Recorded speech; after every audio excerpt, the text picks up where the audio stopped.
இன்றைக்கி பக்கத்தில் இருக்கிற சிவன் கோயிலில் வந்து ருத்ர ஹோமம் பண்ணுவாங்க. 11 பொருளில் வந்து சிவனுக்கு அபிஷேகம் பண்ணுவாங்க. அது இல்லாமல் வந்து யாகம்லாம் வேறு நடத்துவாங்க. ஆனால் வந்து முடியறதுக்கே 1:00 ஆகுங்கிறதுனால நாங்கள் சாமியை மட்டும் கும்பிட்டுட்டு அப்புறம் வீட்டுக்கு வந்துட்டோம். பசங்க ஸ்கூல் லீவ் விட்டதும் எங்கேயுமே கூட்டு போகலன்ட்டு ஒரே கம்ப்ளைண்ட்டு. அதனால் சரி பக்கத்தில் இருக்கிற பார்க்காச்சும் கூட்டு போகணுன்னு ஸ்டெம் பார்க்கு தான் கூட்டு போயிருந்தோம். ஸ்டெம் பார்க் ரொம்ப யூஸ்ஃபுல்லாக இருக்கும். சயின்ஸ் ரிலேட்டடாக நிறைய எக்யூப்மெண்ட்ஸ்லாம் வச்சுருப்பாங்க. அதுவும் ப்ராக்டிக்கலாகவே செஞ்சு பார்க்குற மாதிரி நிறைய எக்யூப்மெண்ட் இருக்கும். அது இல்லாமல் கேம்ஸ்லாம் நிறையா வச்சுருப்பாங்க.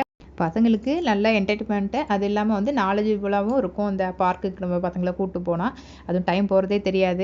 நாங்களாம் ஸ்கூல் டைம்லலாம் லீவ் விட்டால் வெளியில் எங்கேயுமே போக மாட்டோம். சொப்பு சம்மா வச்சு விளாடுவோம். அப்படி இல்லைன்னா பக்கத்தில் ஃப்ரெண்ட்ஸுங்க கூட போயிட்டு விளாண்டுட்டு இருப்போம். இவங்கெல்லாம் லீவ் விட்டாங்கன்னா எங்கே போகிறது முதற்கொண்டு பிளான் பண்ணிடுறாங்க. இந்த பார்க் போகணும் அந்த பார்க் போகணுன்னு சொல்லிட்டு பசங்களை சமாளிக்கிறது கொஞ்சம் கஷ்டம் தான். அப்புறம் வரும்போது ஈவினிங் ஸ்நாக்ஸ் எல்லாம் சாப்பிட்டுட்டு அப்புறம் வீட்டுக்கு வந்துடணும். டே இப்படி தான் போச்சு. நாளைக்கு வேறு ஒரு வீடியோவில் பார்க்கலாம். பாய்.